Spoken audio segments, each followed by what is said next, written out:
Oi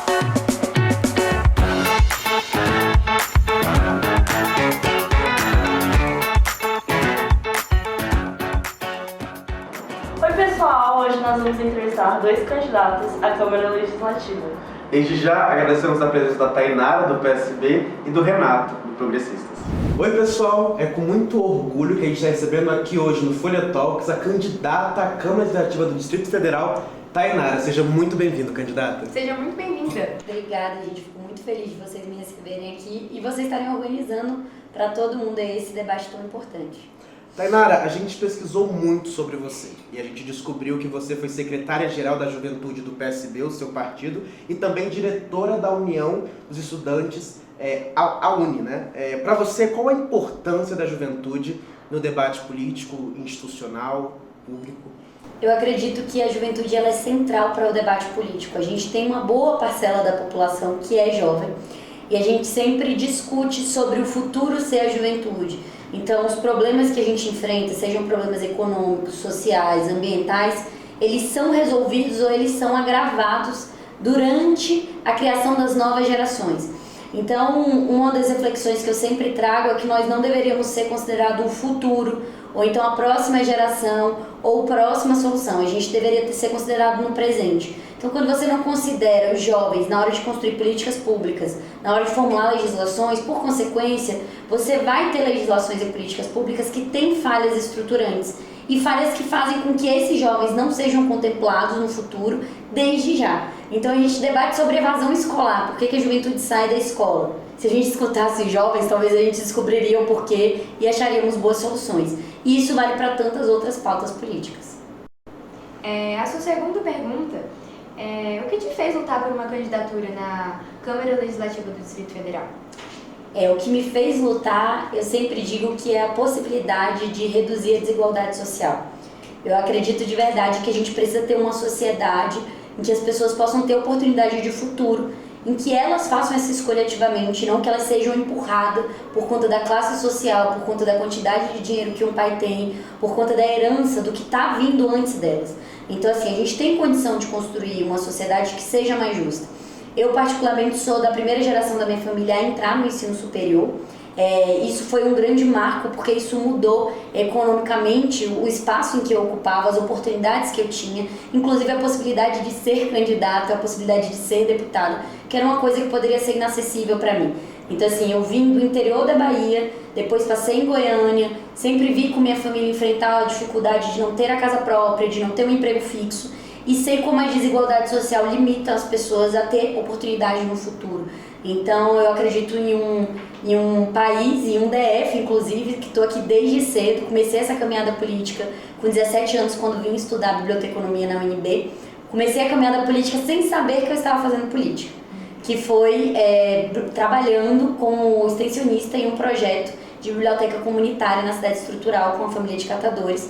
E foi exatamente participar desse projeto que me fez ver que as desigualdades que eu enfrentei e as desigualdades que outras pessoas enfrentam, elas têm um eixo em comum, que são as políticas públicas e são as pessoas que governam a gente. Então, acho que, em resumo, é mudar a estrutura política para que ela torne a sociedade menos desigual.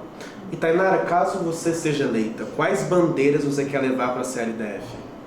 Eu acredito, eu já falei para vocês, que eu defendo muito a redução da desigualdade social. E isso poderia ser feito por vários ângulos. Mas existem alguns que para mim são prioritários hoje, pensando a realidade do DF. Tem 8 anos já que eu trabalho com participação social no poder público. Já passei por diferentes órgãos e vi algumas pautas que para mim são estruturantes. Então, primeiro, a proteção e a defesa das mulheres. A gente tem uma sociedade que tem mais de 50% de mulheres. Nós temos 64% dos desempregados no Distrito Federal de mulheres. Enquanto todos os crimes foram reduzidos, o feminicídio aumentou no Distrito Federal. Isso mostra que essa desigualdade ela não vai ser superada se a gente não fizer uma proteção muito mais robusta e com uma escuta ativa para as mulheres do Distrito Federal. A segunda pauta é a questão ambiental, porque a gente tem hoje uma grande dificuldade no DF, que é a questão do déficit habitacional, muita gente sem casa, muita gente sem qualidade de vida e, por consequência, a grande especulação imobiliária e quem tem o capital financeiro acaba, por muitas vezes, utilizando dessas pessoas para fazer grilagem, para fazer construções de bairros irregulares, que não supre a necessidade daquela pessoa que continua sem casa, por conta da especulação imobiliária e que ao mesmo tempo vai devastando todo o Distrito Federal. E nós somos centrais para ter água em todo o nosso país, então a questão do meio ambiente também é muito importante. Uma terceira pauta é a cultura, porque eu acredito que a cultura ela não é um aditivo, ela é um direito e que precisa ser garantido para todos. E nesse sentido a gente precisa descentralizar as políticas de cultura do Distrito Federal, seja com infraestrutura ou com subsídio financeiro para as pessoas que fazem cultura na nossa cidade, que fazem várias cidades diferentes e que por vezes não têm a atenção do poder público de forma igualitária.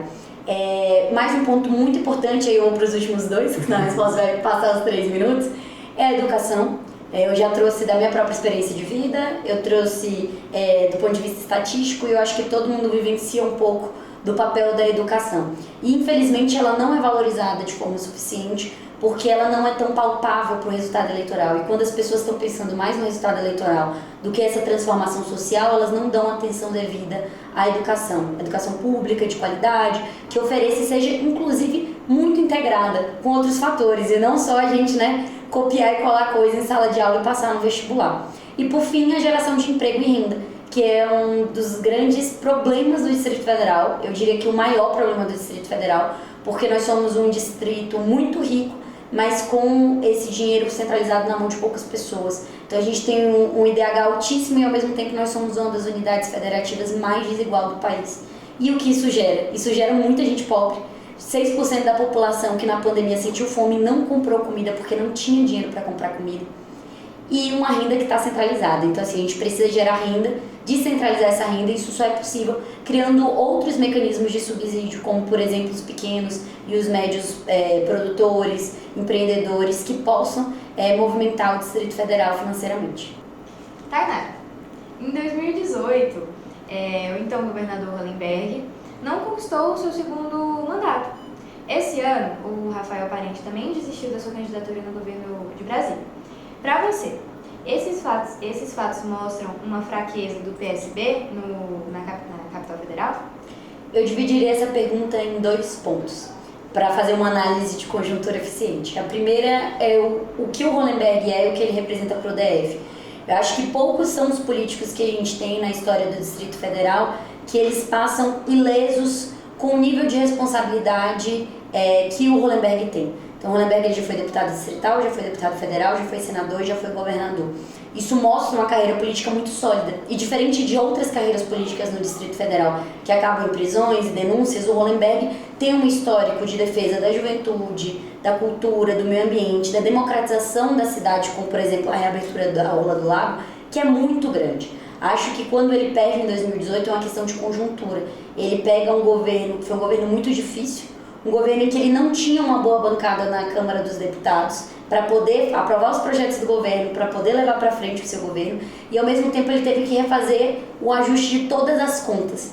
E isso é muito importante, mas é algo que também eleitoralmente nem sempre é eficiente, porque você precisa ter austeridade para conseguir garantir, por exemplo, o pagamento das folhas dos servidores públicos do Distrito Federal, que representam 24% do DF, Então, assim, acredito que ele sai de um momento que foi um momento difícil de 2018, mas que ele vem de um histórico político muito positivo para o DF, com grandes entregas. Inclusive, acredito que ele vai ser eleito acredito que ele vai ser eleito como deputado federal nessa legislatura, com uma boa folga aí, considerando todo o histórico que ele tem. Do ponto de vista do Rafael Parente, eu acho que a gente tem um momento muito delicado do nosso país. E a fragmentação dos partidos políticos é muito grande. Nós somos um país que não é bipartidário, tem muitos partidos políticos. E parte importante da democracia é saber quando nós somos o protagonista, nós devemos alçar voos maiores para candidaturas majoritárias, e quando nós temos que garantir uma frente ampla de um campo, e no nosso caso, no meu caso, do campo progressista. Então, assim como nacionalmente o PSB hoje cumpre um papel importante de ser vice-presidente do Lula, acredito que a retirada do Rafael Parente, ela não mostra uma fraqueza, mas ela mostra uma estratégia e uma colaboração de campo político, porque nós temos segmentados vários candidatos a governo e isso diminui muito a possibilidade de um enfrentamento no segundo turno a um governo como o governo do Ibanez Rocha, que, por exemplo, eu sou oposição. Eu acredito que essa pergunta venha porque quando o Rafael veio aqui, ele tinha comentado que ia continuar com a candidatura dele. E aí, na verdade, o que eu senti, pessoalmente, é que ele, faltando um mês da eleição, tirar a candidatura dele, pode ser prejudicial até para o próprio PSB, entendeu? Então, se ele pensasse nisso antes, e quando ele veio aqui, ele até veio bem firme, assim. Então, assim, o partido não poderia pensar nisso antes, já apoiar o Leandro desde o começo? Esse é um movimento muito fluido. Eu tenho sentido nessa eleição especificamente, que é efeito da eleição passada também, uma fluidez do cenário político muito grande. Então, assim, em 2018 a gente teve um cenário em que os outsiders, eles tomaram conta da política, uma proporção que a gente não tinha ideia do que aconteceria. E aí você teve eleições de várias pessoas, inclusive de Bolsonaro, de um congresso que ele é muito mais conservador, de alguns governadores por todo o país que nunca tinham sido candidatos a nada, nunca tinham gerenciado ou legislado no poder público e que do nada se tornam governadores. E esse efeito, ele mudou, né? Então a gente sofre uma rebordose desse movimento, que hoje a gente não tem mais esses outsiders, essas pessoas que vêm de fora e entram na política. As pessoas buscam uma zona de segurança maior das pessoas que já estão envolvidas na política porque entendem o processo político. Com isso, a gente tem uma mudança de conjuntura muito grande, inclusive baseada no cenário nacional, né, que é essa dicotomia tipo, entre Bolsonaro e entre o Lula. E por efeito, o que eu acho que está acontecendo? Tem outros elementos políticos que nasceram. As federações são um exemplo, que mudaram totalmente a conjuntura.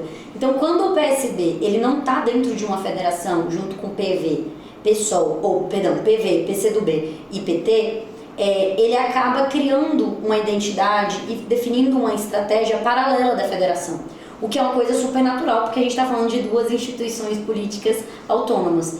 Mas esse espaço ele vai se flexibilizando de acordo com a chegada da eleição, com os resultados de pesquisa, com o apoio da candidatura à presidência em nível distrital, porque isso vai moldando com mais clareza o nosso cenário. E eu acho que o movimento do PSB de retirar a candidatura e de trazer esse apoio ao Leandro Graz tem a ver com isso. Um movimento nacional de ver que hoje, aqui no Distrito Federal, nós tínhamos muita dificuldade de conseguir uma candidatura própria, uma candidatura que fosse para o segundo turno, com esse nível de fragmentação. E com o apoio federal da nossa candidatura à presidência ao Leandro, o Leandro se consolida como uma grande imagem de quem pode protagonizar, e todo o histórico do seu mandato até que eu fiz parte durante 3 anos e meio, coordenando a participação social.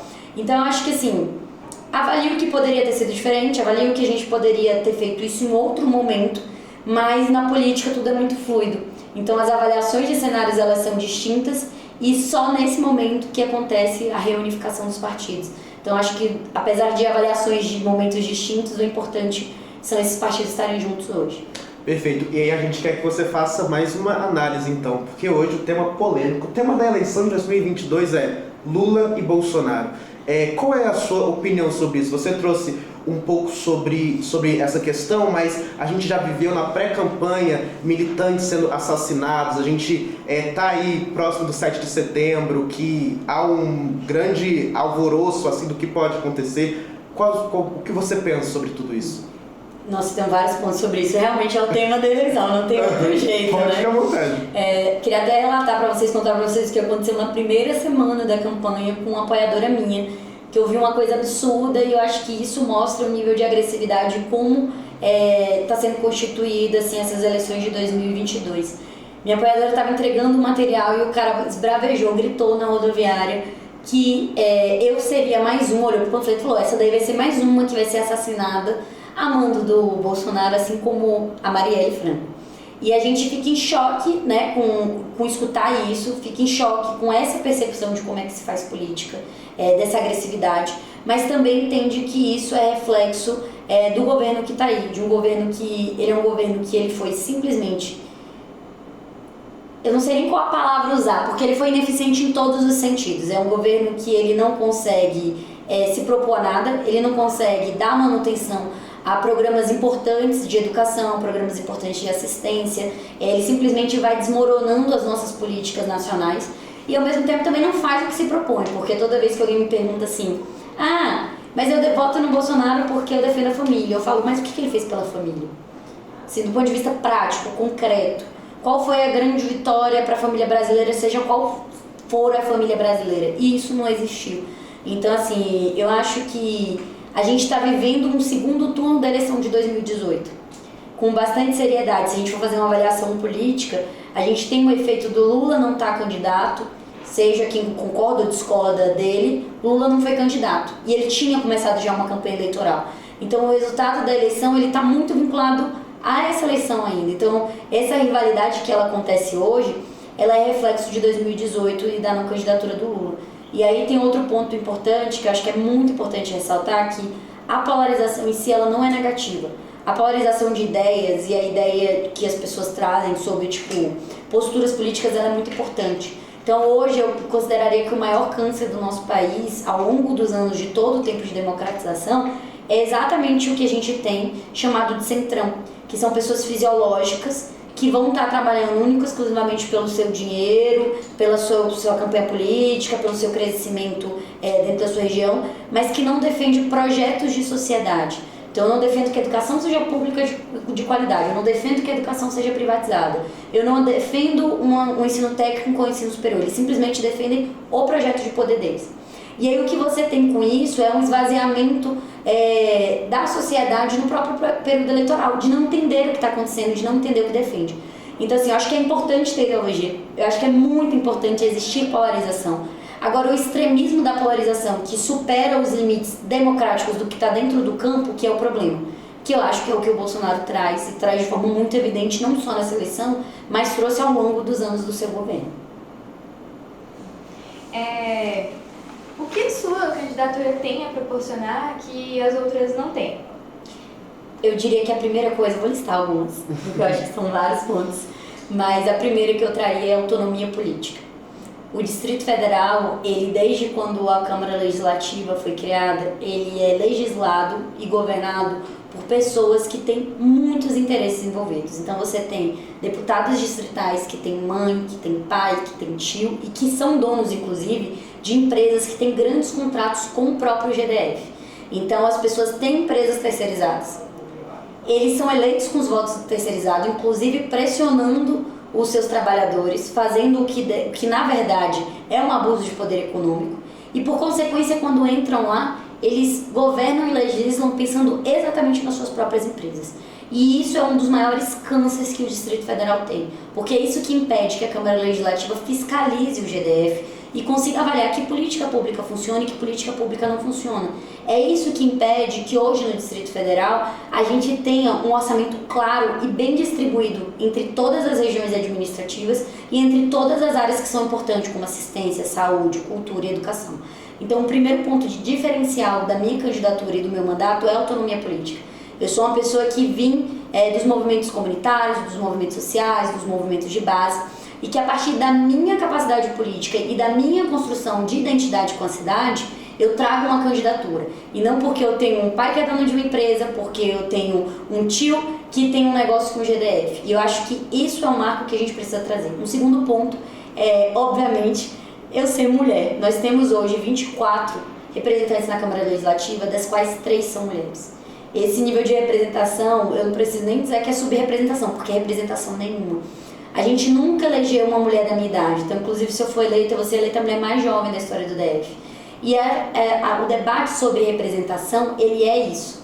A representação não é só ter alguém parecido com você lá dentro. É saber que você tem uma pessoa que consegue ter uma percepção diferenciada do que tem que ser feito de política pública e de legislação. Talvez a gente não tenha até hoje a garantia do absorvente de forma gratuita nas escolas públicas, porque a gente até hoje não teve mulheres da nossa idade que simplesmente observavam que nós temos um déficit dentro da escola, porque pessoas muito pobres, meninas muito pobres, não vão para a escola nos dias em que estão menstruadas.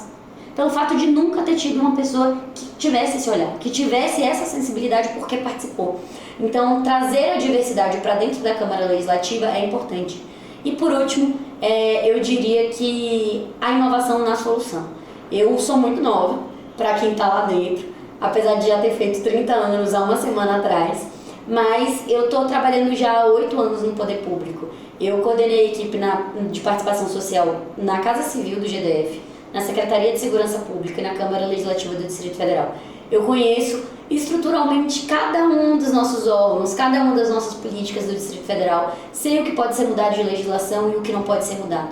Enquanto isso, a gente tem pessoas muito mais velhas que eu, que estão dentro da CLDF e sempre propõem projetos que são inconstitucionais ou que não são de responsabilidade da CLDF. Então, eu acredito que eu consigo trazer essa inovação associada ao conhecimento das estruturas públicas. E Tainara, o que você sonha para Brasília? Qual legado, uma vez eleita, você quer deixar para nossa cidade? Eu sonho que a gente tenha um DF menos desigual. Um DF que tenha a oportunidade de forma mais distribuída e que a experiência, o paraíso, a sensação, as oportunidades que existem dentro do plano piloto sejam oportunidades para todas as regiões administrativas. O Distrito Federal é o quadrado inteiro, nós somos uma unidade federativa. A RA1 é o plano piloto, mas Brasília é todo o composto da nossa metrópole. Então a gente precisa conseguir considerar o Distrito Federal como Distrito Federal, e para isso a gente precisa ter a descentralização de renda, de aparelhos públicos e do nosso orçamento, para que ele seja destinado de forma igualitária, de forma, na verdade, equânime, né? Porque não precisa nem ser igual, porque nós temos proporções diferentes para cada uma das regiões do DF. Então eu espero, assim, ser eleita. O primeiro marco é ser a mulher mais jovem eleita da história do Distrito Federal. E a consequência de eleger a mulher mais jovem da história do Distrito Federal é saber que toda a minha legislatura, todas as legislações que eu construí, todo o orçamento público que eu destinei, conseguiram reduzir a desigualdade social e gerar mais oportunidade para as pessoas. Tainara, então, a sua última pergunta. Você sabe que esse é um projeto roteirizado por jovens e dirigido por jovens. E eu e Efraim gostaríamos que você mandasse um recado para os jovens que estão aqui assistindo, a juventude. Perfeito. Gente, eu queria dizer para vocês que, assim como vocês, eu ainda sou jovem, estou acabando a minha juventude agora, mas comecei esse movimento político ainda jovem, comecei esse movimento político com 17 anos de idade. Sei da importância da gente se envolver, porque a compreensão do sistema político, ela é libertadora. E seja qual for o trabalho que você vai fazer, qual o caminho que você quiser seguir para a sua vida, ter o pensamento crítico e ter autonomia é importantíssimo para a gente ser eficiente naquilo que a gente quer e ser verdadeiro com o que a gente precisa. Muitas vezes a própria juventude é responsabilizada por coisas que são efeitos de uma sociedade que é injusta. Uma sociedade que não dá oportunidade de emprego, que não dá qualidade de vida, que não dá cultura e não dá educação. E eu acho que o envolvimento da juventude com a política transforma isso, muda isso, faz com que a gente tome as estruturas de poder para que elas possam servir as próximas gerações. Então eu diria para a juventude que se envolver, saber votar e saber convencer o próximo é importante para o processo político e para as futuras gerações, desde já. E aí existe uma série de coisas que são possíveis fazer para isso, desde pensar políticas de assistência, políticas de cultura, descentralização das infraestruturas que a gente tem no DF e muito mais. Muito obrigada, candidata, pela sua presença, pela sua ilustre presença. Estamos muito gratos e felizes por você estar aqui com a gente no nosso podcast. Até mais, gente. Essa foi a Tainara. Até mais. Gente, muito obrigada. Valeu.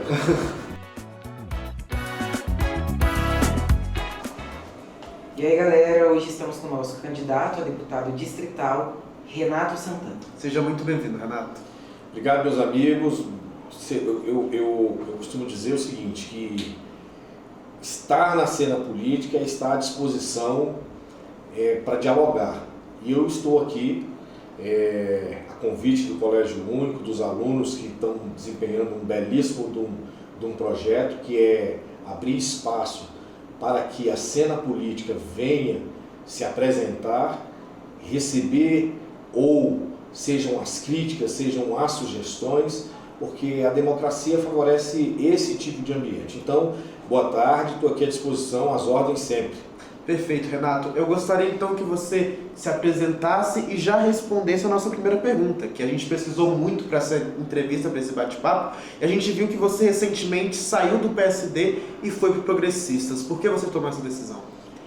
Então, eu sou o Renato Santana, sou candidato a deputado distrital pelo Progressista, o meu número é o 11555.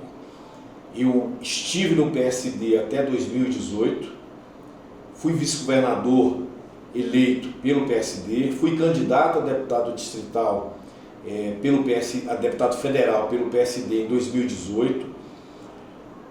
Fui secretário de governo na gestão do então governador Rosso. Depois tive a oportunidade de administrar 8 regiões administrativas, dentre elas as maiores, Ceilândia, Taguatinga, Samambaia, Vicente Pires. E eu acho que toda essas oportunidades, eu sou servidor de carreira do GDF há 28 anos, de fato eu nunca passou pela minha cabeça, em momento algum, e não era esse o meu desejo, de ser candidato. Eu sempre atuei, politicamente falando, nos movimentos culturais e esportivos desde a minha adolescência, em Braslândia. A legislação eleitoral ela prevê que para você ser candidato, você tem que estar afiliado a um partido político. A minha história lá no PSD, como eu falei, nasce desde a origem do partido, em 2011, no seu nascedouro. Fiquei lá por 11 anos, fui secretário-geral do partido, construímos toda uma estrutura partidária que oportunizasse lideranças comunitárias que pudessem disputar a eleição. Pessoas comuns, como eu. Eu sou fruto dessa oportunidade, um comum disputando uma eleição, inclusive uma eleição majoritária. Em 2018, com o término da eleição, eu tive 33 mil votos na disputa para o deputado federal e eu percebi que a partir dali, tem gente que acha que quando você termina uma eleição, você não alcançar êxito é uma derrota, não é. Só de você colocar o seu nome à disposição para disputar uma eleição, para debater a cidade, discutir os problemas da cidade, as políticas públicas, que são as reais e as legítimas políticas que nós temos que discutir, só isso já é um feito tremendo para aqueles que colocam o nome à disposição. E aí, eu, meio que de 2018 a 2022, eu voltei para as minhas funções de servidor na Defensoria Pública, cedido na Câmara Federal, e continuei atuando naquilo que eu acredito, que é o combate ao excesso de burocracia, que eu acho que é o grande câncer que atrapalha o desenvolvimento da nossa cidade e o desenvolvimento do país. Como assim, Renato? Existem problemas de toda ordem para serem resolvidos. E eu trouxe um novo componente, eu passei a chamar o problema de um nó a ser desatado. Daí nasceu um projeto, um programa, uma ação nossa, que é o Desatando Nós. Desatar nós é resolver problemas, é definir prioridades. Então eu voltei para as minhas atividades e obviamente ao longo dessas atividades, por volta de 2020, 2021, eu comecei a perceber que eu teria que mudar de partido para que eu encontrasse um ambiente que favorecesse aquilo que eu estava defendendo, que era desburocratização, simplificação no sistema tributário, no sistema de organização da cidade, para que a gente alcance êxito na devolutiva para o cidadão. Quais devolutivas, Renato? Quando o cidadão precisa de uma UTI, ele alcança essa UTI de imediato? Não. Geralmente ele recebe, não tem vaga. Como melhorar isso? Nós temos que simplificar o procedimento para que o Estado tenha excelência nos serviços prestados para a população. Então, eu saí do PSD, deixei grandes e bons amigos lá, construí uma história no PSD e vim para o Progressista para disputar uma eleição. É óbvio, Renatão, você veio simplesmente por conta disso? Não, eu fiz conta. Onde eu tenho um ambiente que eu possa continuar trabalhando, voltando o olhar para o cidadão que mais precisa, e ao mesmo tempo eu tenho um ambiente de disputa em que eu possa disputar uma eleição sem ter que uma justa disputa. Por que isso, Renato? Porque o cenário eleitoral de disputa, ao longo dos anos, ele vinha favorecendo a turma do poder econômico. E aí, como que um cidadão como o Renato, filho de feirante, nascido de cidade satélite, morador de cidade de região administrativa, como que esse cidadão, que não é herdeiro de uma cadeira política, do pai era político, o bisavô era governador, nada disso, não tem nada disso. Aliás, na minha família só eu que enveredei aí para a cena política e de verdade, eu tenho um prazer, porque na minha vida tem sido assim, eu tenho me colocado à disposição para servir o cidadão. Então, a minha vinda, saindo do PSD para o progressista, ela é um ajuste de caminhada, normal, numa cena de caminhada política, entendeu? Se você identifica que onde você estava, algumas bandeiras já não fazem parte do seu cardápio, daquilo que você defende, você vai fazer o ajuste para continuar defendendo aquilo que é o nosso foco, que é o cidadão. Bom, como o senhor mesmo disse, você já foi vice-governador. Enquanto ocupava esse cargo, quais foram os seus principais feitos? Então, ser vice-governador já foi um feito tremendo numa cena política de disputa surreal. Como é feita a composição numa disputa eleitoral majoritária? Você tem lá uma vaga de vice-governador, uma de vice e uma de suplência, e uma de senador e mais o suplente do senador. Então, as composições e as construções, elas miram muito os partidos como vai se construir essas composições majoritárias. Então, eu fui eleito vice-governador numa composição em que estavam lá o PSB, o PSD de Dado, que era o partido do qual fazia parte, o PDT e o Rede, à época. 4 partidos. Nós ganhamos a eleição com esses 4 partidos. O Renato entra na chapa majoritária na cota do PSD.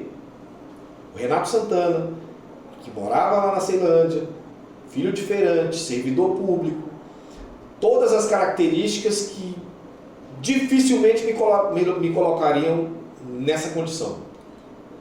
Mas a construção da política pública, a tua história, a tua trajetória, todas essas coisas podem, e no meu caso eu acho que foi exatamente isso, somar para que você possa compor uma chapa como essa. Entendeu?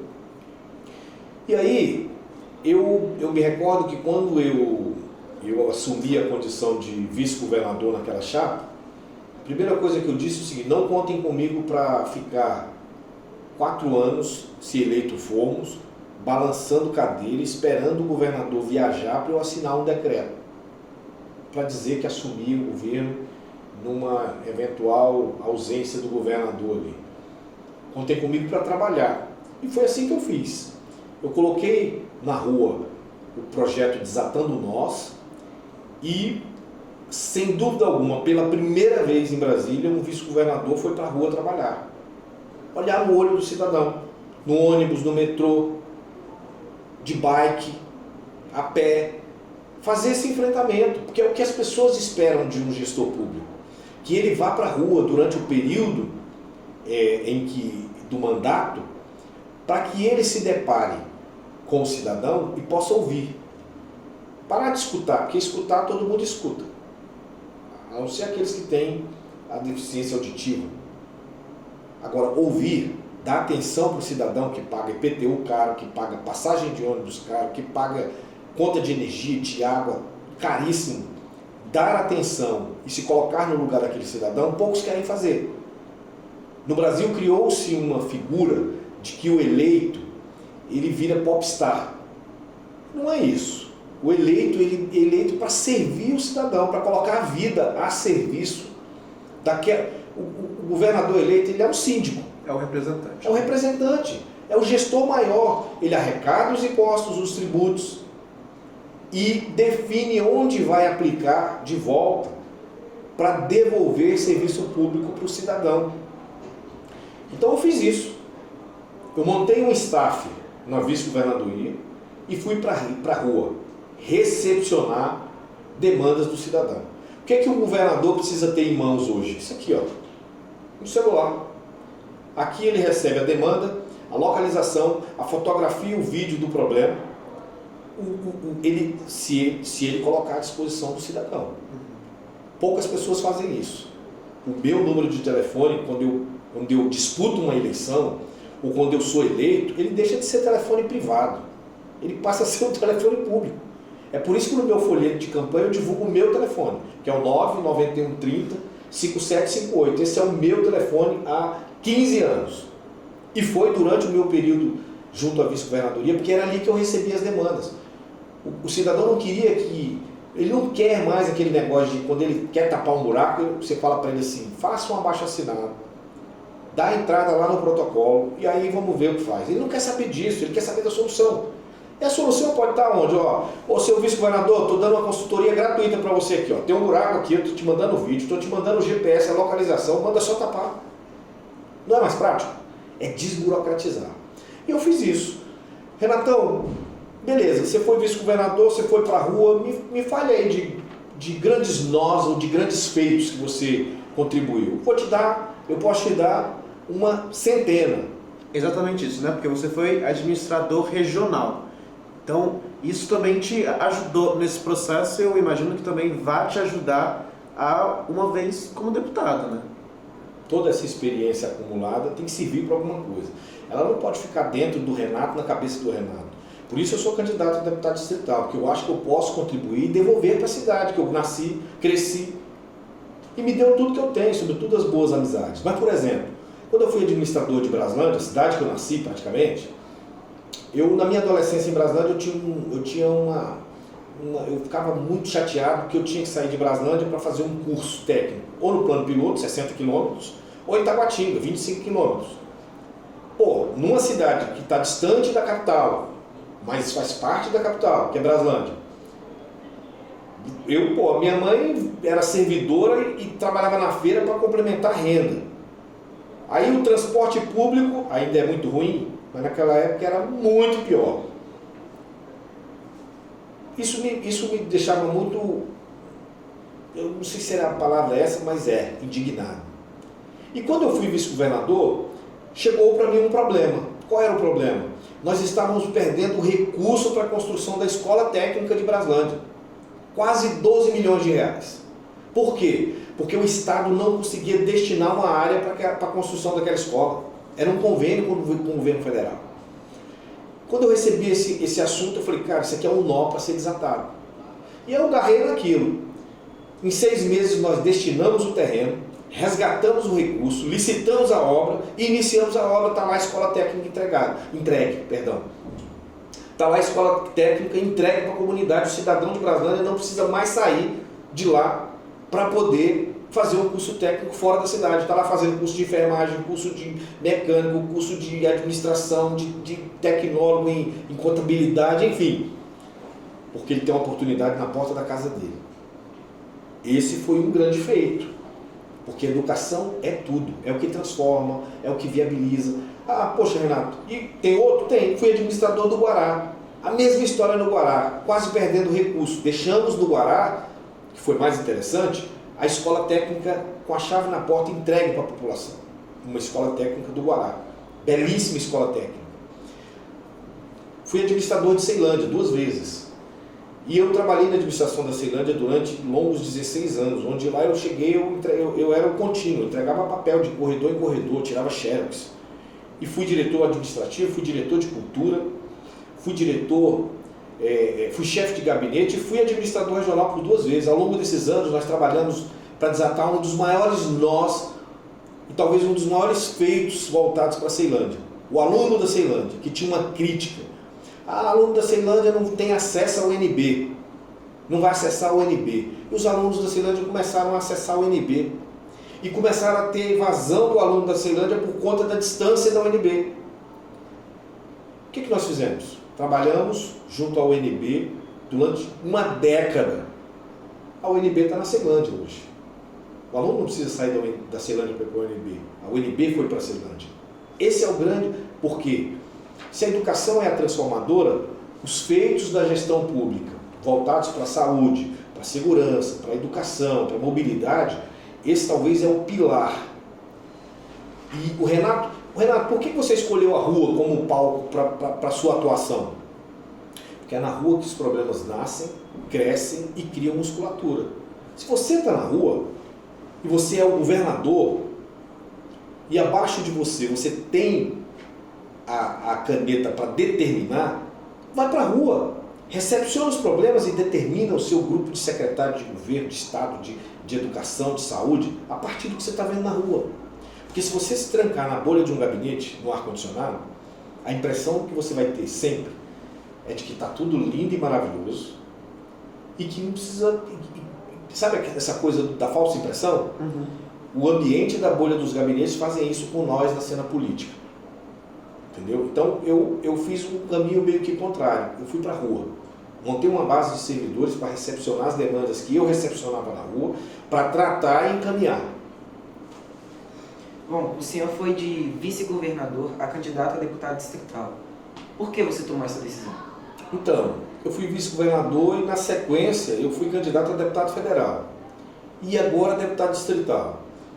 Eu acho que hoje, e assim, na vida, nós vivemos ciclos. Eu tenho 49 anos. Eu fui vice-governador sem ter sido antes candidato a absolutamente nada. Mas a minha vida no serviço público, que já eram quase 24 anos de serviço público, me possibilitaram atravessar o período de gestão como vice-governador atuando, trabalhando. Eu já vivia isso lá na ponta, nas cidades satélites.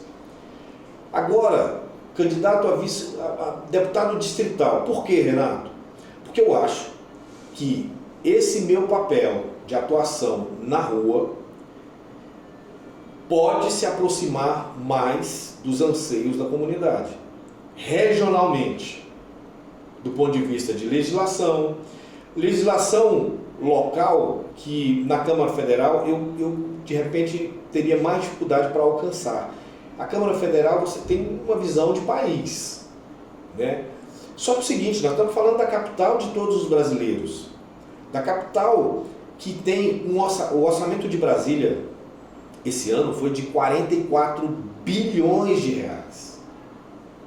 É proporcionalmente um dos maiores orçamentos da América Latina. E no Brasil só fica para trás do orçamento do governo federal, do estado de São Paulo, da prefeitura de São Paulo e um ou outro estado aí. Peraí, e por que Brasília nós temos dificuldade de ordenar algumas coisas? Aí é uma questão de priorização por quem está no poder. Lembre-se sempre dessa governar é resolver problemas e definir prioridades. Quando o governo resolve construir um estádio de 2 bilhões de reais, enquanto falta vaga na escola, está definindo, ao meu ver, está definindo equivocadamente as prioridades. Quando você resolve construir um estádio de 2 bilhões de reais e ao mesmo tempo você está vendo gente morando na rua, dormindo na fila do CRAS para pedir socorro, alguém definiu equivocadamente as prioridades ali. E nós estamos falando da capital de todos os brasileiros, de uma cidade que tem uma melhor qualidade de vida, um melhor IDH, de uma cidade que tem coisas que até o brasiliense desconhece ou efetivamente não tem noção do que rola na cidade. Tem pobreza em Brasília? Extrema? Tem. Basta ir aqui, ó, a 15 quilômetros do Palácio do Planalto, Santa Luzia, na cidade estrutural. Tem pobreza extrema lá. Ah, não pode falar disso? Pode, devemos falar. E nós, na cena política, temos que ter um conhecimento de onde estão esses focos de pobreza, de violência, de falta de oferta de médico, entendeu? Então, assim, o Renato é polêmico? Não, eu vou falar a verdade. Eu vivo a verdade. Eu vivo isso todos os dias na rua. Eu encontro com as pessoas na rua. E elas reclamam. Quando o cidadão que reclama, ele está dando ao gestor público uma consultoria. Quando eu coloco o meu telefone à disposição, como eu coloquei agora, 991 30 5758, eu estou dizendo o seguinte, eu quero te ouvir. E muitas das vezes vão vir as críticas, que são fundamentais. São as principais, né? Para o amadurecimento político de quem está na política, para o amadurecimento de quem está fazendo a gestão. É consultoria. Tem a crítica pela crítica? Tem. Nós estamos falando de ser humano. Mesmo ser humano que botou Jesus Cristo na cruz e liberou o bandido. Entendeu? Ainda tem muita gente dessa forma aí. Porque, todo político é isso, todo político é aquilo. Não. Nós temos que separar o joio do trigo. Quem efetivamente está se colocando na política por vocação e quem está se colocando na política por profissão. Renato, eu também queria falar sobre esse episódio quando você foi vice-governador, porque logo depois você foi exonerado. Você já disse, por exemplo, que por ser negro e da Ceilândia, o então governador Hollenberg te desprezava. Eu gostaria de entender um pouco sobre esse episódio na sua visão. Na verdade, esse trecho aí dessa passagem, que foi num discurso meu na tribuna, na Câmara Federal, ele diz respeito à exoneração, não do vice-governador. Naquele momento eu estava ocupando como administrador interino, por 2 anos, a administração regional de Vicente Pires. Então naquele episódio, o governador havia exonerado o administrador regional, Renato Santana, da administração regional de Vicente Pires. E eu acho que foi num bom momento, nós já tínhamos cumprido a missão na Vicente Pires. Nós pegamos a Vicente Pires, que eu não sei se vocês tiveram ou têm a oportunidade de conhecer. A Vicente Pires estava totalmente deteriorada. Ruas sem asfalto, no período de chuva tinha cena de tragédia. E eu fui administrar a Vicente Pires com um grupo de colaboradores. E nós focamos na Vicente Pires naquele período. As pessoas falavam em derrubar casas. Nós queríamos construir a cidade. E assim fizemos. A Vicente Pires tem uma característica. É uma cidade que nasceu a partir da vontade do povo, portanto foi planejada pelo povo, não pelo Estado. Quando o Estado acordou, já tinha uma cidade lá. As terras lá, uma parte era do GDF e outra parte da União. Então nós tínhamos um desafio. Primeiro, resolver o que era parte do DF e buscar as autorizações, as licenças ambientais, as licenças operacionais e resgatar os recursos que estavam por se perder, da ordem de 700 milhões de reais, para investir na cidade, que era tudo que o cidadão queria. O que nós fizemos em 2016? Assinamos um convênio, enquanto administrador regional, assinamos um convênio com a União, com a SPU, que era a Secretaria do Patrimônio da União, convênio que viabilizou a transferência das terras para o DF. Com isso, nós garantimos a aplicação de 700 milhões de reais lá, fizemos a licença ambiental de toda a região, a licença de operações e iniciamos as obras. Hoje, Vicente Pires está entregue praticamente, faltam poucas ruas para se fazer a drenagem, asfalto, calçadas, e vai ser uma das melhores cidades do Distrito Federal para se viver. Vicente Pires é o maior case de regularização fundiária da América Latina, onde você tem dentro da mesma região para regularizar o classe A e o classe D, E. Como você faz regularização se você vai vender essas terras novamente? Esse não tem condição de comprar e esse compra, tranquilo. E nós trabalhamos inclusive na precificação a melhor para o cidadão daquela região. Foram 2 anos.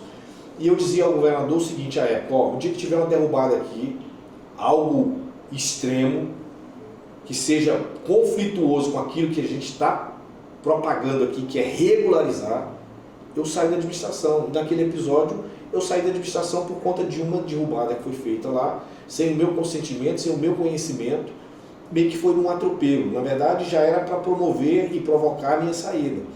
Mas nós saímos com o dever cumprido da Vicente Pires. Eu, quando passo pela cidade hoje, e faço isso com frequência, eu tenho a percepção que nós fizemos um grande feito na Vicente Pires, na Ceilândia, em Braslândia. Nós deixamos sementes plantadas. Por exemplo, o morador de Braslândia tinha que sair de Braslândia para trocar uma receita de medicação de uso controlado, porque em Braslândia não tinha um CAPS. Então ele tinha que sair de Braslândia para trocar uma receita em Ceilândia. Nós fizemos o êxodo ao contrário. Pegamos o CAPS dia e implantamos lá em Braslândia, para que aquela população não tenha mais. O cara já está adoecido, ainda tem que sair para outra cidade para trocar a receita. Esses foram feitos que nós deixamos plantados, são sementes e que deram frutos. Você quer um outro exemplo? Santa Maria. Eu não fui administrador de Santa Maria, mas atuei muito lá, a partir de um chamado na minha rede social de vice-governador, de um morador. Senhor vice-governador, o senhor sabe o que está acontecendo aqui no Porto Rico? Que na verdade tinha o nome de Porto Rico, mas a cena era de extrema pobreza. As obras estão paradas. Anunciaram as obras e nunca mais voltaram aqui. E aí eu fui lá tomar conhecimento disso. E a partir de então, eu passei a cobrar esse assunto do Porto Rico diuturnamente. Ou seja, saímos do governo em 2018 e deixamos o Porto Rico devidamente asfaltado, ruas asfaltadas, drenagem, esgoto. Está lá. Não estou dizendo de algo que eu vou fazer, é algo que eu já contribuí para desatar, para desenrolar, para entregar para a população. Então, assim, são 28 anos dessa caminhada e nessa pegada de rua. Você não vai encontrar, e raramente você vai encontrar, uma imagem minha que não seja na rua. Mas o senhor, então, considera que o Hollenberg te desprezava por ser negro? Não, na verdade é o seguinte, se você parar para pensar um pouquinho, a equipe do Rodrigo não me aceitava muito. Por vários motivos. Entendeu? Por vários motivos. Mas eu nunca me apeguei nisso. Senão eu não teria ido para a rua trabalhar. E nem atribuo isso a ele, porque uma coisa é a equipe dele, outra coisa é ele. O fato é que, se você for colocar na balança daquilo que nós entregamos, mediante a todo esse conflito de ordem pessoal, governador e vice, eu acho que nós avançamos mais do que retroagimos. E cada um responde pelos seus atos. Eu não queria estar numa cadeira para responder pelos atos do governador sem eu ter contribuído. Então eu fiz o seguinte, vou para a rua. E fiz assim, eu recebia salário no final do mês. Como não trabalhar? Como ficar de fantoche? Ó, a lei orgânica diz, a lei, a Constituição diz que a figura do vice é para um caso do cara gripar e ele ocupar lá momentaneamente até ele recuperar da gripe. Ah, mas vem cá, não é um desperdício se eu recebo salário? E aí, por exemplo, o vice-governador tem uma residência oficial na QI 5 do Lago Sul. E eu morava na QNP 3, Conjunto A, Casa 2, na Ceilândia. Eu mudar da Ceilândia para QI 5 ia impactar no meu trabalho? Ia dizer se eu trabalho melhor ou pior? Eu continuei morando onde eu morava. Não é onde você está, é quem você é. O que você quer da cena política, o que você é para a cena política e para as pessoas estando na cena política. Eu sou um servidor. O servidor faz o quê? Ele serve. Se você alcança mandato, é para servir. O problema é que nós aprendemos que tem o Palácio do Buriti, Palácio do Planalto, Palácio das Esmeraldas, Palácio da Bandeira, é tanto palácio, e as pessoas começam a se colocar como reis e rainhas.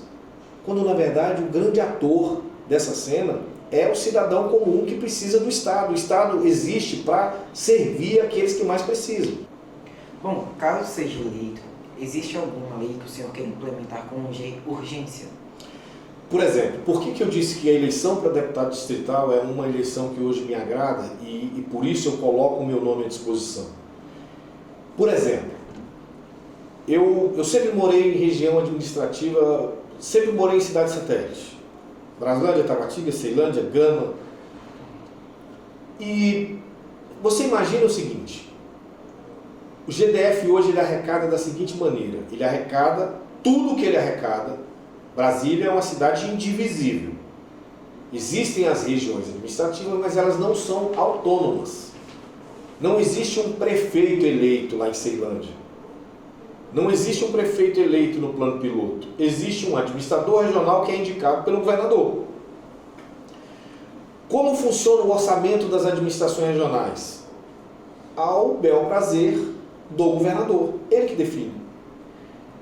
Uma das leis que eu vou sugerir, porque ela tem que ser de iniciativa do Executivo, eu sou radicalmente contra essa coisa de legislador ficar fazendo corrida para ver quem mais apresenta projetos de lei. Vira uma corrida e hoje é o seguinte, é quem mais apresentou projeto de lei inconstitucional. Apresentar por apresentar, não é isso que nós queremos do legislador. Nós queremos do legislador que ele fiscalize o Estado e que ele apresente boas propostas de projetos que sejam viáveis do ponto de vista da execução e que sejam úteis para o cidadão. Não é? Então, por que as pessoas não discutem? Tem que eleger administrador regional. Eu fui administrador regional de 8 cidades. Eleger administrador regional de cidade e nada é a mesma coisa. Porque se o administrador não tiver autonomia financeira, que vai adiantar eleger você como administrador regional se você não tem autonomia financeira para gerir a cidade que você está administrando? Nada. Você vai levar porrada de ter sido o pior administrador regional. Então, qual que é a ideia? Espera aí, Ceilândia tem por baixo aí 30 mil residências, todas elas pagam IPTU. E boa parte desses moradores tem veículo que paga IPVA.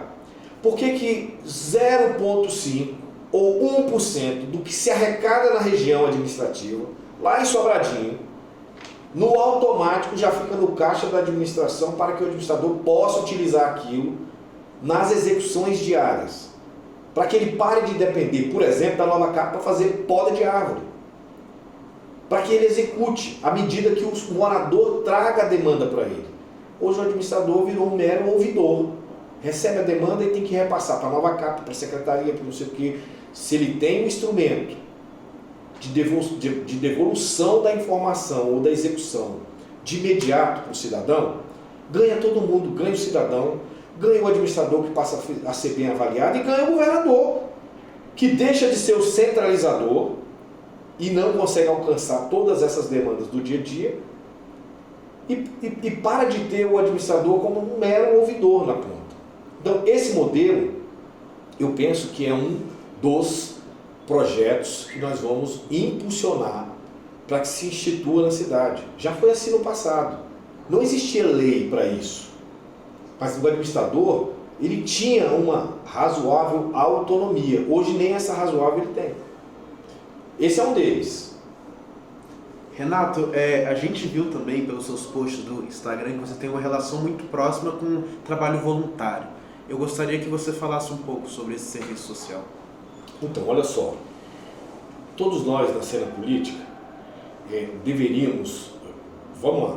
Eu vejo alguns candidatos ou algumas pessoas que são ou passaram pelo parlamento falar assim: olha, eu vou lutar para que a saúde pública tenha qualidade, eu vou lutar para...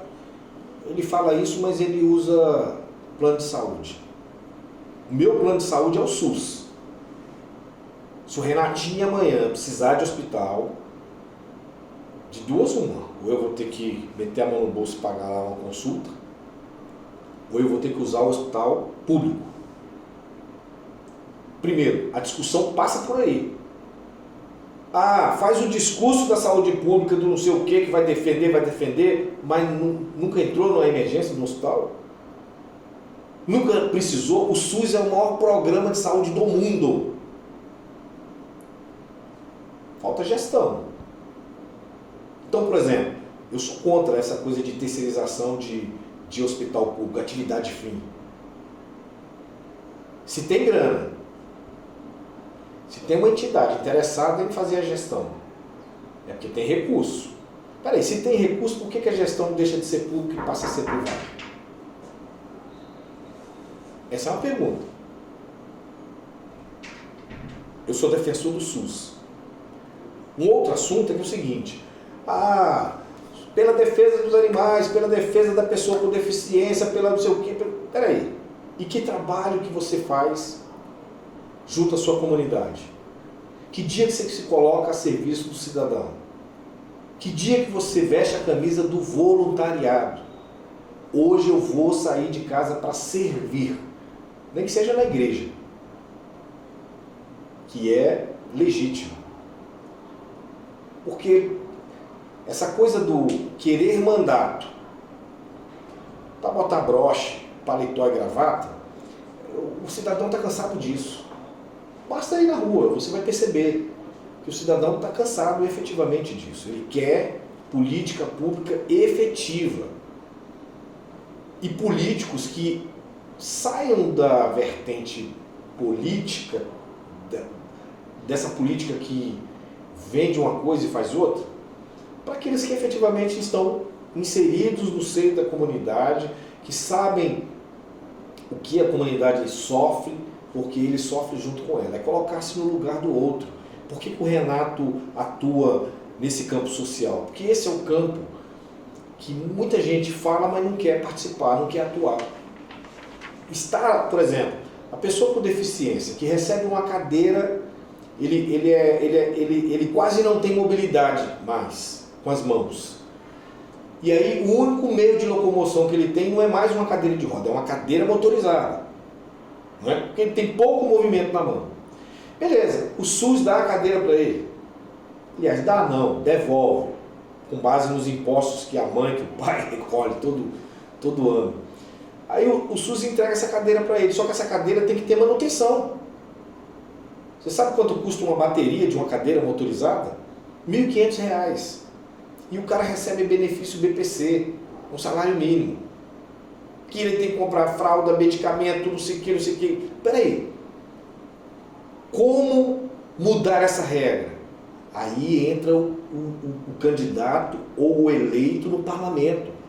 A legislação está ali. Se ela não está funcionando bem, você corrige o fluxo dela. Como eu recebo uma cadeira e de tempos em tempos eu não recebo a manutenção dessa cadeira? Oficinas populares em que o cara possa levar a cadeira e receber de volta, porque se ele não tiver essa cadeira, ele não sai de casa.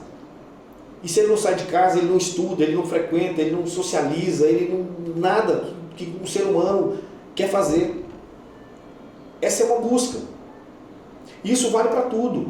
Vale, por exemplo, a defesa dos animais, defesa dos animais, defesa dos animais. Busca lá no parlamento quantos parlamentares tiveram a coragem de botar recurso de emenda para comprar, por exemplo, castramóvel.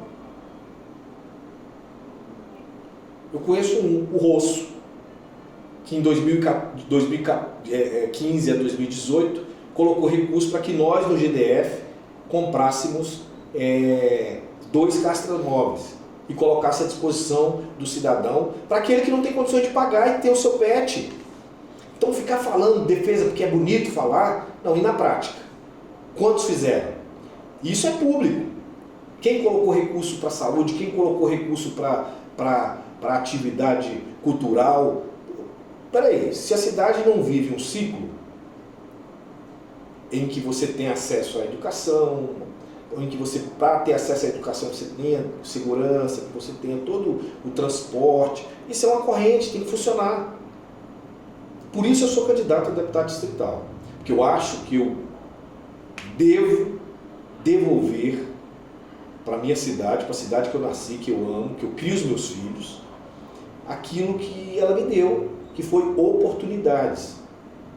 Se você for buscar na minha história, você não vai encontrar na minha história uma ação que denigra a minha imagem. O Renato é candidato ficha limpa.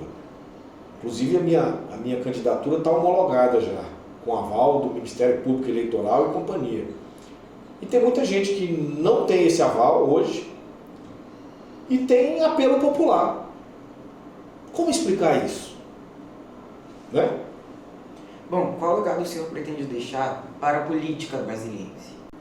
Então, todos nós que temos a oportunidade de vida, nós temos uma avenida pela frente para deixar sementes plantadas.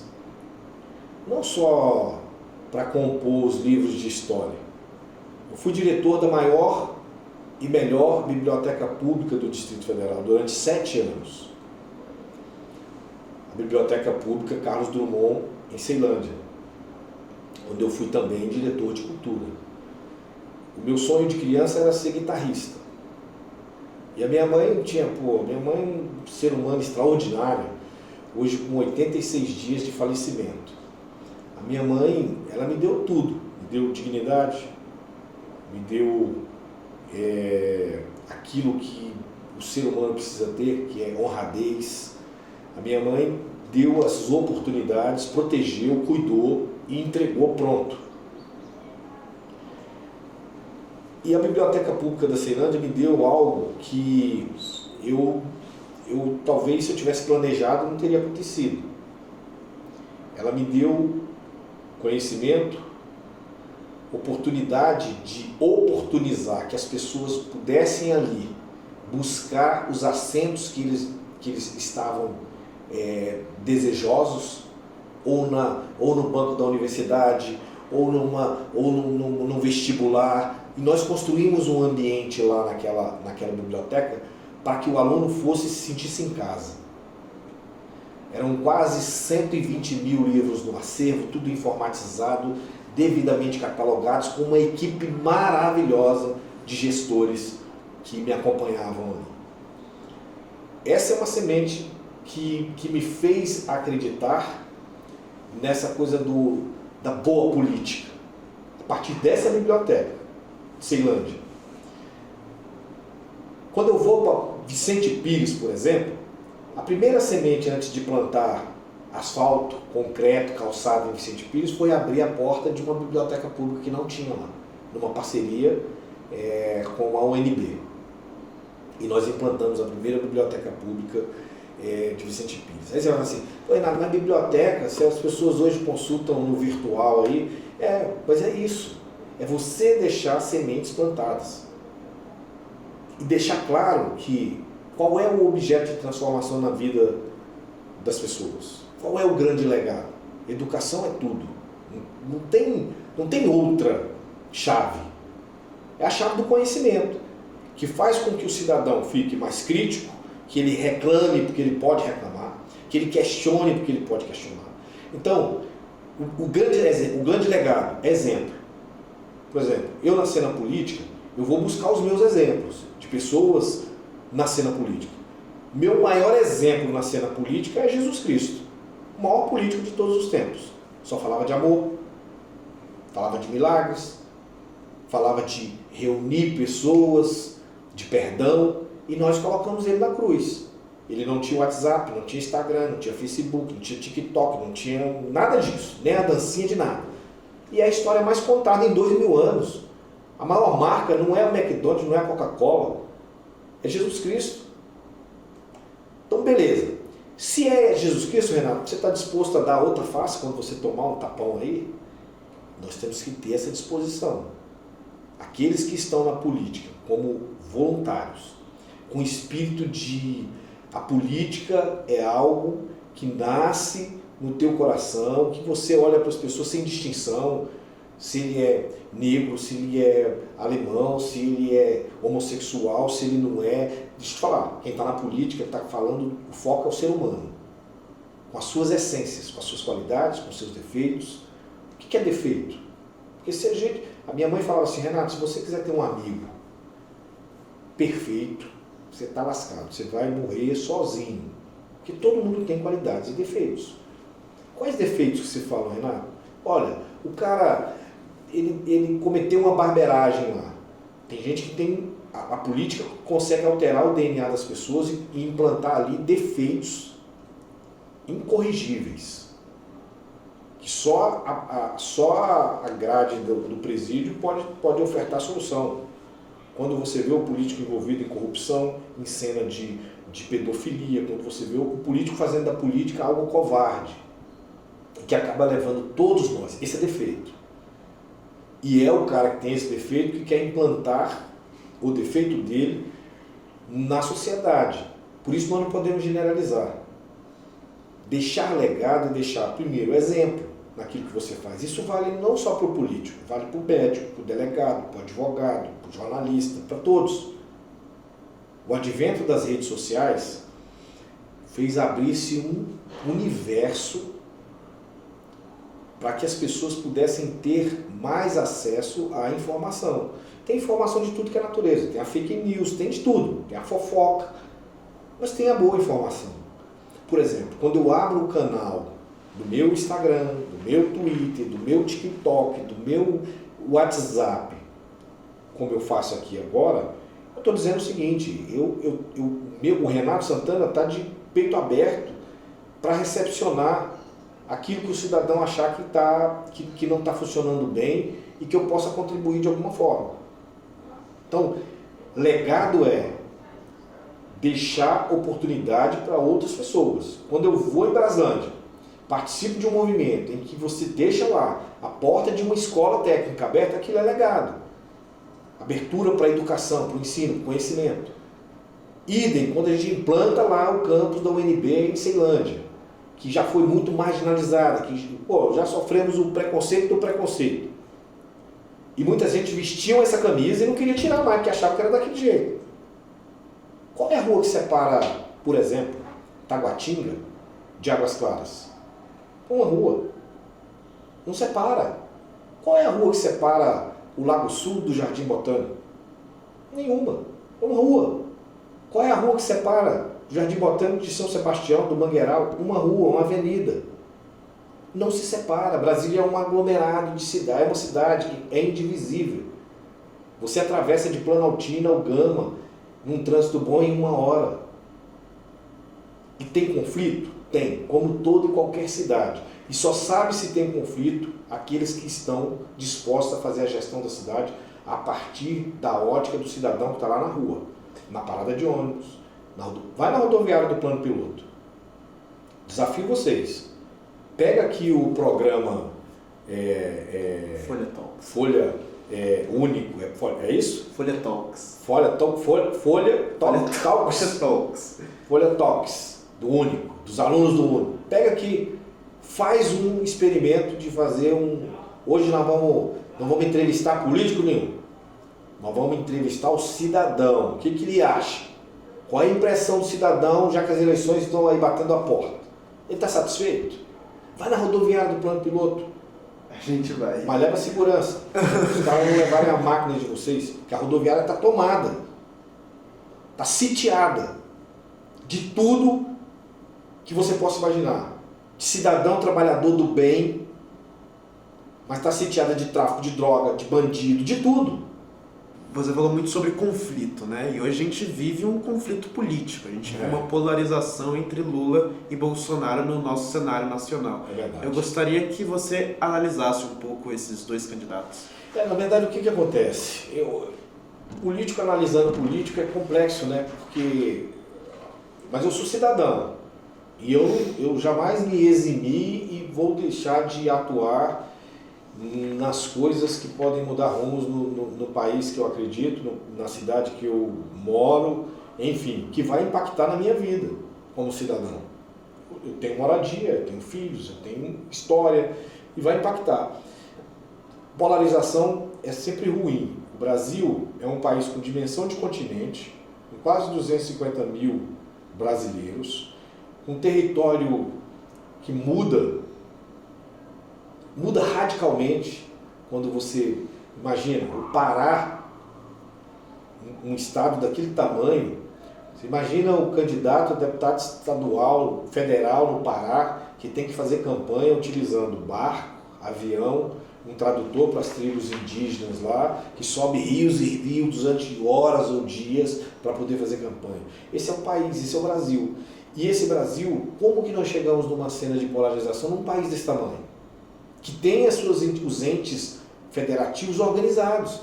Você tem governador de Goiás, você tem prefeito de Goiânia, você tem governador de Minas, você tem prefeito de Belo Horizonte. Em Brasília você tem um governador. É o único lugar da federação que o governador é governador de verdade. Porque ele é governador sozinho aqui. Ele é governador, tem seus agora 3 senadores, tem seus 8 federais, tem seus 24 distritais e mais nada. Ele não tem prefeito, ele não tem que lidar com o prefeito da capital.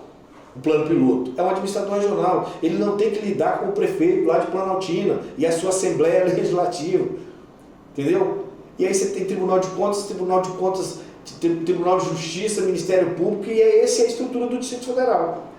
Você vai a 180 quilômetros em Goiânia, a cena política de configuração já muda totalmente. Você tem um governador com seus senadores e deputados estaduais, aí ele tem uma Assembleia de Deputados Estaduais, tem um deputado federal, e aí ele tem um prefeito para lidar da capital, com a sua Assembleia de Vereadores da capital. Você está entendendo? Brasília não tem isso. Como que esse Brasil, desse tamanho, com essa cultura totalmente variada, se deixou levar por um caminho de 2 campos? Esse é o primeiro fenômeno. O segundo, deixou-se levar para esse caminho e implementar na sociedade um radicalismo em que você deixou de ter o debate para ter o embate. Isso é muito ruim. E é muito ruim porque quem lidera esse processo está liderando para esse caminho. Isso é muito ruim. As famílias deixarem de debater à mesa o que é bom para aquela mesma família, E para a democracia, né? Democracia. porque uma banda da família está de um jeito, a outra está do outro. Isso é ruim. Porque vou na essência, tá? De todos esses debates que estão colocados aí, ou desses embates, o que efetivamente está sendo discutido? O preço do gás está sendo discutido? Da cesta básica? Do aluguel? Preço do imóvel, do carro? Da passagem de ônibus? Custo de vida? Custo Brasil? Isso está no debate? Eu não vi isso ainda. Eu vi o debate, o embate. Eu sou feio, você é bonito, você é isso, ele é aquilo, você fez e deixou de fazer. Isso não interessa para a sociedade, para quem está passando necessidade. Eu vejo isso com muita preocupação. Estou falando do que eu vejo na rua, no dia a dia, sabe? Não é torcida de clube de futebol, nós estamos falando de um clube de futebol que tem torcida única. 250 milhões de brasileiros, 80% deles numa cena de situação vulnerável quando você fala do ponto de vista do salário, da renda do cidadão, e você tem um percentual que se agrava aí, que é, por exemplo, mulher. Uma população que tem 28 milhões de mulheres que são mães solo. Entendeu? É a mãe que tem que sustentar o lar e que é vítima dessas polarizações que não querem discutir, por exemplo, como cuidar dessas famílias aí. Entendeu? Então tem muita coisa para ser discutida, qual é a melhor forma de se fazer, enquanto nós estamos agarrados no bastão da polarização meio que guerra. Não é por aí. Renatão, e você está de que lado? Eu estou do lado do povo, estou do lado do cidadão, do lado de quem está sofrendo. Por isso até, inclusive, que eu disponibilizo o meu nome, não só para concorrer às eleições, para trabalhar pela cidade. Se não for para trabalhar pela cidade, não vale a pena alcançar mandato. Só para dizer que foi deputado, só para dizer. Se fosse assim, eu não teria rompido com 6 meses com aquilo que eu poderia estar na zona, balançando cadeira, quando fui vice-governador. Quando o governador resolve aumentar o preço de passagem, quando na verdade na campanha nós divulgamos para a sociedade que a gente ia fazer uma intervenção no sistema de transporte para baixar o preço de passagem. Poxa, o subsídio da passagem de ônibus em Brasília já está na casa de 1 bilhão e 200 ano. Por exemplo, você falou para mim, Renatão, um dos projetos de lei que você gostaria de viabilizar, ainda que com a ajuda do Poder Executivo. Por exemplo, poxa, o GDF paga subsídio para as empresas, nos horários onde o fluxo do transporte urbano faz isso aqui, mas ele tem que manter o ônibus lá. Então, o ônibus não está cheio, ele paga o subsídio. Espera aí, o horário de pico é tipo 7h30, 6h30 da manhã, 6 horas, às 9, beleza. Então, nesse horário, o ônibus está funcionando a todo vapor, tá? Então, nesse horário não era para ter subsídio. Depois, qual é o outro horário de pico? Das 16h30 às 19h30, 20. Nesse horário também não era para ter subsídio. Goiânia, por exemplo, não tem subsídio do transporte público, a tarifa pública. 180 quilômetros do Distrito Federal. Bom, o senhor está sendo entrevistado por um projeto dirigido, roteirizado e apresentado por jovens. Eu queria que o senhor mandasse um recado para a juventude que acompanhou a gente até aqui. Política pública para a juventude. Todas as vezes que você vislumbrar orçamento público, você vai perceber que orçamento para a juventude, para a cultura, para o esporte, para o lazer, ele é pífio. Esse é um erro grave. Porque eu acredito num tripé aí que envolve a juventude, que é a educação, esporte, lazer e cultura. Essas coisas estão juntas quando você está tratando do assunto jovem. A Ceilândia, por exemplo, tem 180 mil adolescentes. O que esse adolescente está fazendo hoje? Ele está tendo oportunidade, acesso à atividade esportiva, cultural, de lazer, no contraturno, ainda que dentro da escola. E aí eu tô aqui, eu tô falando desse adolescente que está lá na maior cidade do Distrito Federal. Mas essa conta vale para quem está lá na Candangolândia, que talvez seja menor do Distrito Federal. Então, trabalhar política... Eu fui diretor de cultura em Ceilândia durante 7 longos anos. Me chamava a atenção, por exemplo, enquanto diretor de cultura, que o jovem que 3 horas da tarde estava na esquina da rua a serviço do tráfico. Aquilo me chamava muita atenção. E como você sabia disso, Renato? Eu morava lá, na esquina da minha rua. Então, aquilo me chamava muita atenção. E ao mesmo tempo eu não via, desde aquela época, políticas públicas efetivas para a juventude. Foi quando nós transformamos o Centro Cultural da Ceilândia num palco permanente para adolescentes, com cursos de formação, com sala de teatro, com sala de dança, com biblioteca pública, tudo conectado.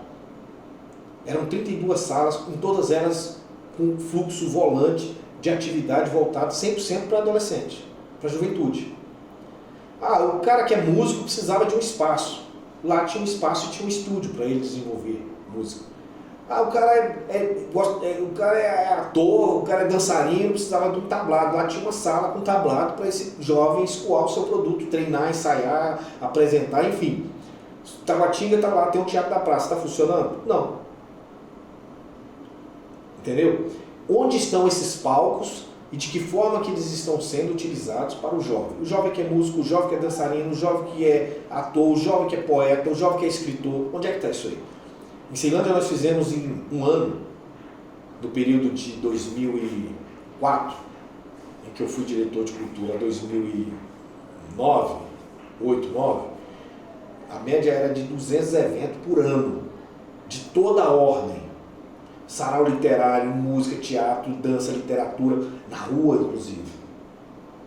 Então, fomentar o acesso à cultura, ao esporte, à educação, casar esses elementos é um dever do Estado. E é meu dever, não só se for eleito, é um dever desde já. Entendeu? Atuar nesses campos. Sabe essa coisa de... Você tem esse palco aqui, que é a escola, que é o colégio único. O que vocês estão fazendo aqui é oportunizar acesso à informação. O tema é político? Hoje é político. Amanhã serão outros temas que vocês não vão deixar de atuar. Amanhã serão outros temas de relevante interesse da sociedade, não só dos alunos do colégio único. Por isso, parabéns. Bem, pessoal, esse foi o candidato a deputado distrital, Renato Santana. Muito obrigado pela sua presença, candidato. Muito obrigado, candidato. Boa sorte, seja. Obrigado. Para quem não tem candidato aí ainda, meu nome é Renato Santana, sou candidato a deputado distrital e meu número é o 11555, para trabalhar, para resolver, para cuidar. Fiquem ligados nos próximos Folha Talks. Até mais, gente. Tchau, tchau.